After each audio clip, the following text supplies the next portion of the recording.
Hello, Governor. We're here to talk about Doctor Who, Season 9, Episode 9, Sleep No More. But first, let me tell you a quick story. I love and I hate science.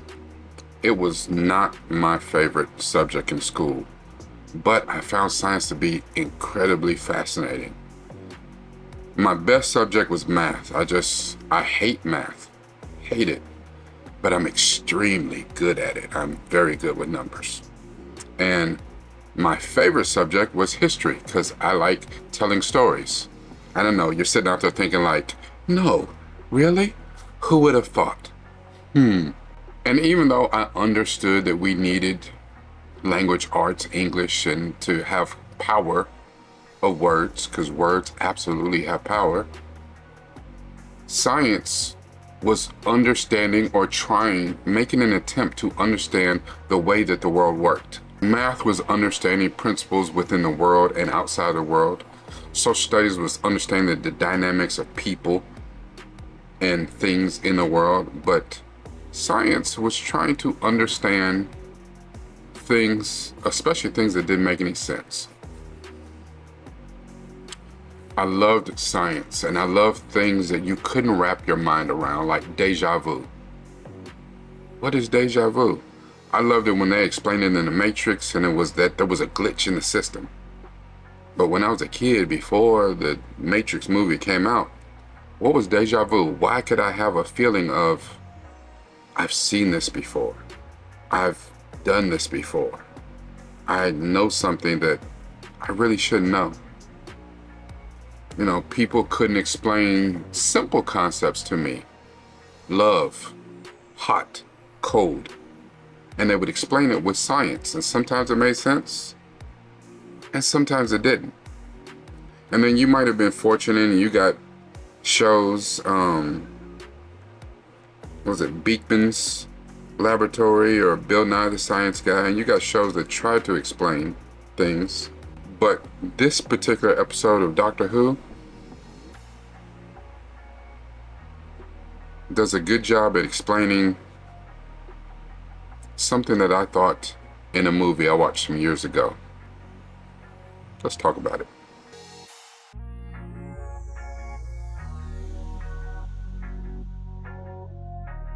Hello, Governor. This is Rakai Steed, Newfoundlandville, and I'm here to talk about Doctor Who, Season 9, Episode 9, Sleep No More. Now, if you rock with me for any time, you know that I don't like to do long recaps anymore. I like to do short recaps. Then we'll jump into a quote, my personal thoughts, and then we're out of here. All right, the short and sweet of this is that there's a planet called Triton. 12 and Clara drop in onto a rescue ship that's being dispatched to Triton. They've lost communications with everything that was going on this space station. So 12 and Clara pass themselves off as assessors. But when they touch down, they find out that they're being chased by Sandman, which are humanoid forms completely made of dust. They end up taking refuge in a lab that's filled by these huge pods. And these pods are for people to get into to regenerate. And being 15 minutes in the pod will make you seem like you've gotten 8 hours of sleep. So people almost worked to the point of exhaustion, and they went into these pods to fake them through the entire sleep process. You know that sleeping regenerates your body. These pods are known as Morpheus, which is the god of sleep. They find this dude named Rasmussen. He's left back at the pods. He's the inventor of the pods, and for some odd reason, he's the only one still alive. Go wonder.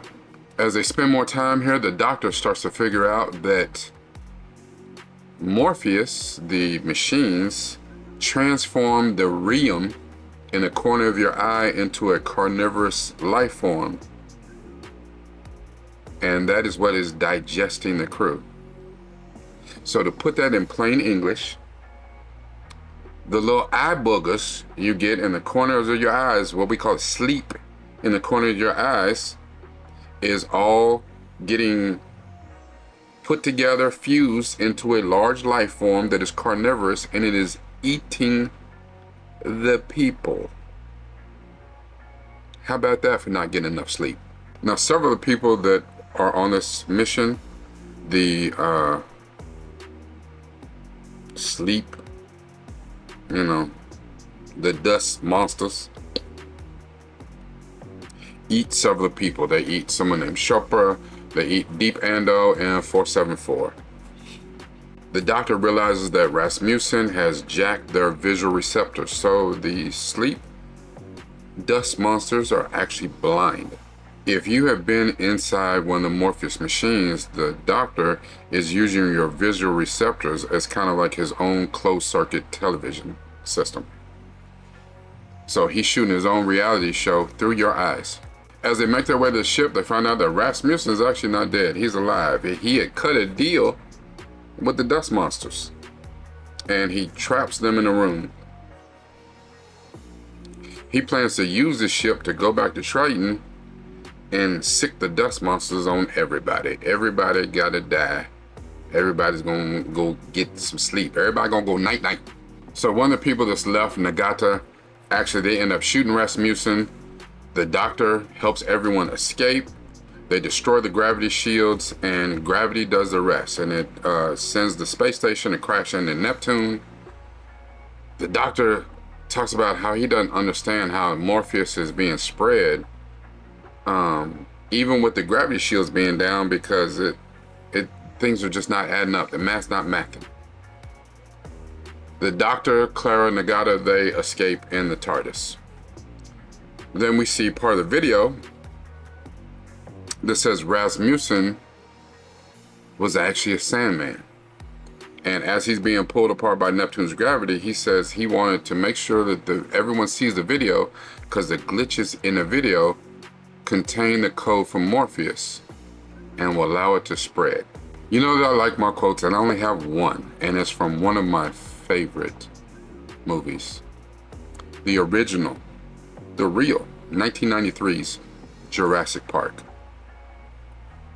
And this movie was made by the incomparable Ian Malcolm, played sublimely by Jeff Goldblum.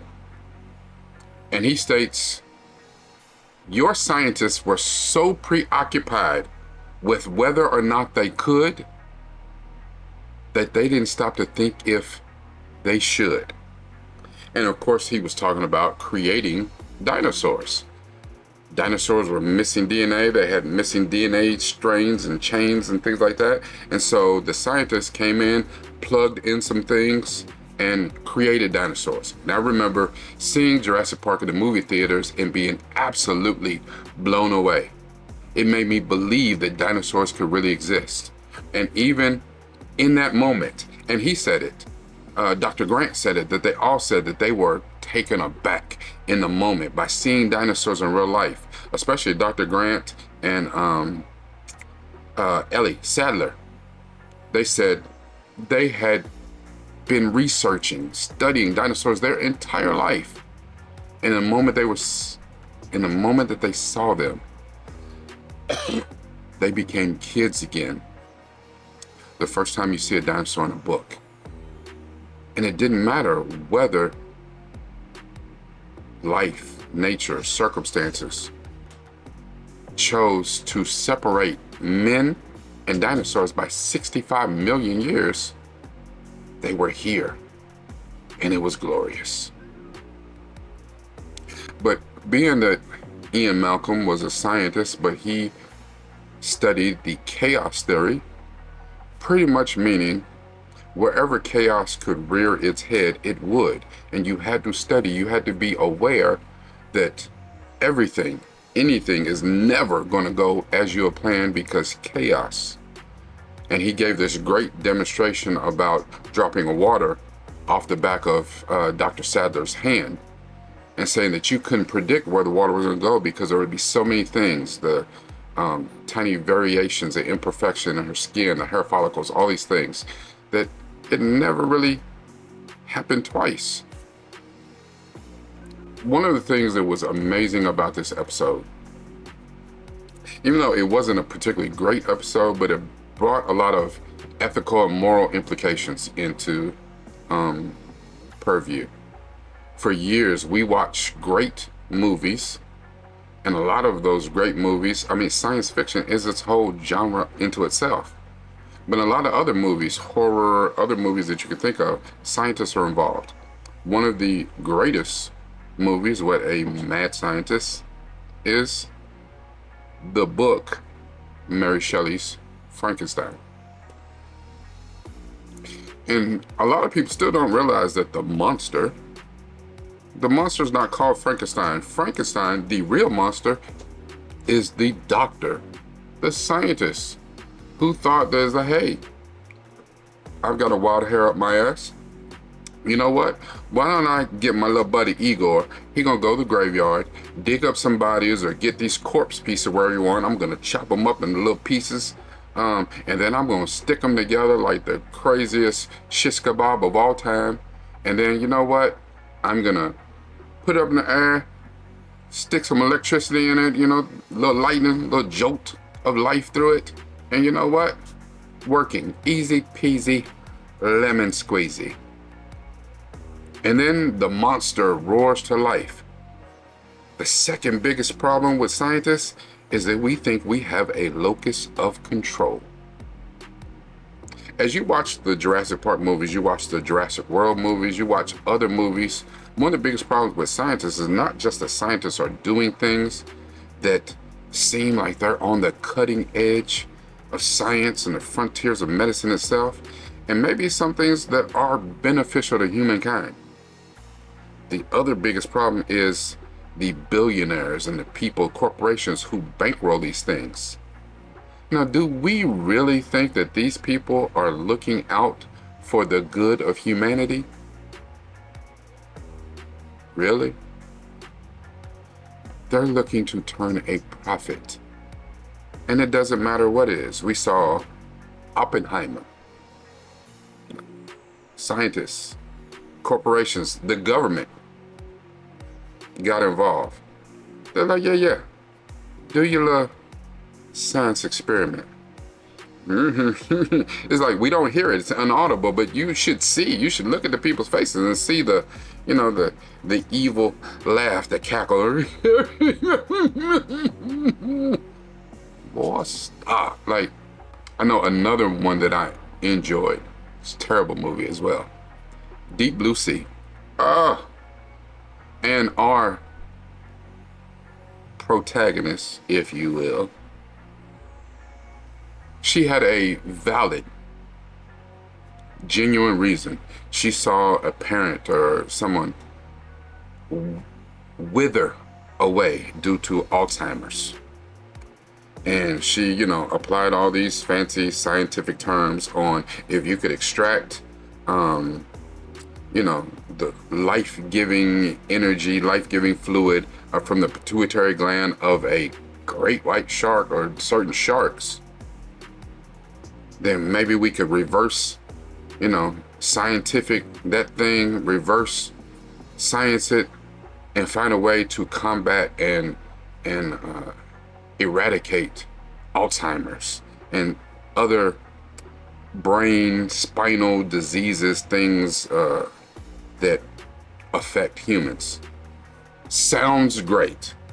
It's definitely fringe medicine to be the most kind to it.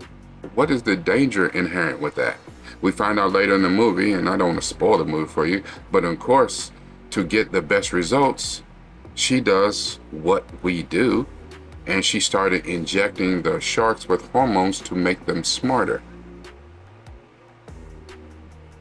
How's that any different from the food industry? So we got the food industry, we have the FDA, supposed to be the Food and Drug Administration, is supposed to keep us safe and make sure the food that we eat is safe for us.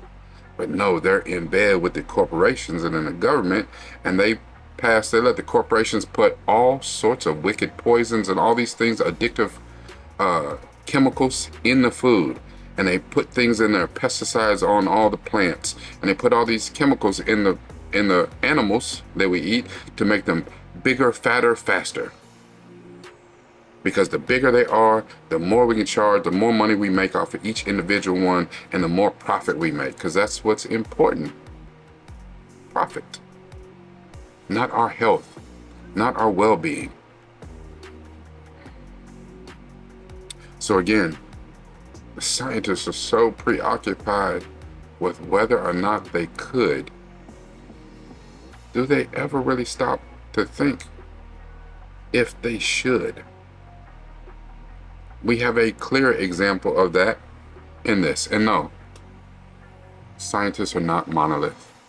And science has been responsible for some of the greatest breakthroughs and life-saving things in our lifetimes.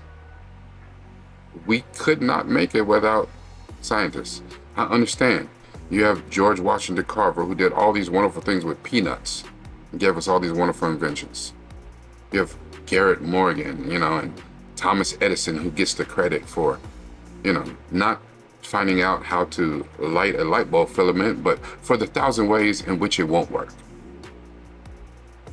And I'm not even going to go into that dude. So yes, advances in technology, advances in a lot of things that we use today, including the camera that I'm using to speak to you right now, the internet that I'm using to, and this wonderful platform of YouTube or what have you, or these other streaming platforms, so that I can speak to you and spread this message. Whether you want to hear it or not, I'm going to put it out there, and whoever is so blessed to listen to it or blesses me by listening to what drivel I have to spill out of my mouth, I am thankful. So understand, it's a catch-22 with scientists. We need them, but we don't need them. So what are you trying to say, Rakai? Say it. We need a little bit more accountability. And the thing is, in big business, accountability doesn't exist.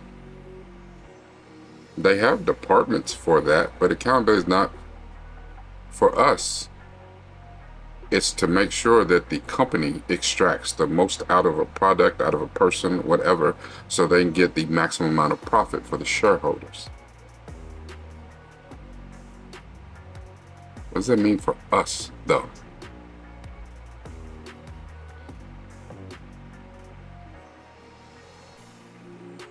Questions to ponder.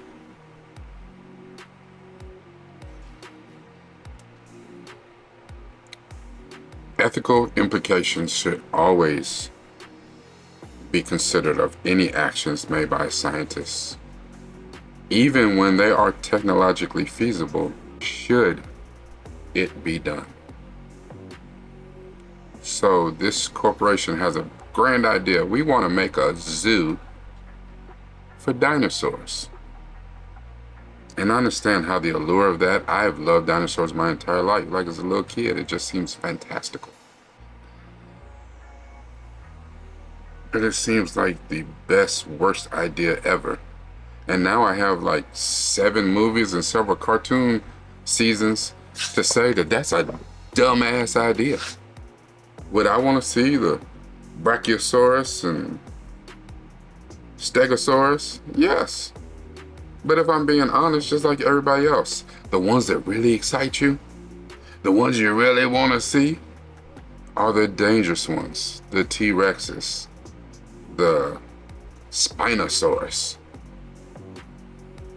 Pteranodon, Velociraptor. And because we're humans, we think that we can control the outcome at all times. And that's where Ian Malcolm comes out the back, like, chaos theory. And then sometimes, really the real villain of all this, Dr. Wu, listen, don't get it twisted. It's him. And always, whether it's a InGen, Biosyn, all of them, Dr. Wu. And towards the end of the movies, he got to see his error of the ways, but he didn't went 30 years. Killing the planet with illegal crops, illegal locusts, illegal dinosaurs. He just out here wilding, unchecked.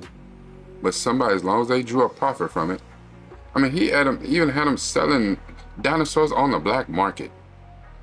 I think just like everybody else, we understand the value of scientists. I have some good friends of mine who are scientists, engineers, and people who are thinking of better ways to do things better. But the problem is when you're at the edge, you're at the limit of your breakthroughs, of your discoveries. Someone steps in with a bag full of money and promises of doing the right thing, and that always goes to hell. Without science, we'll never get to Star Trek. We'll never get to The Expanse. We'll never get to Star Wars. We'll never get to Utopia. But without science, we'll never get to Terminator, to The Matrix, to Mad Max. This is Rick Highsteed, Noob from the Ville. Make sure that you like and share this video as much as possible. Leave me a comment on whether something should happen.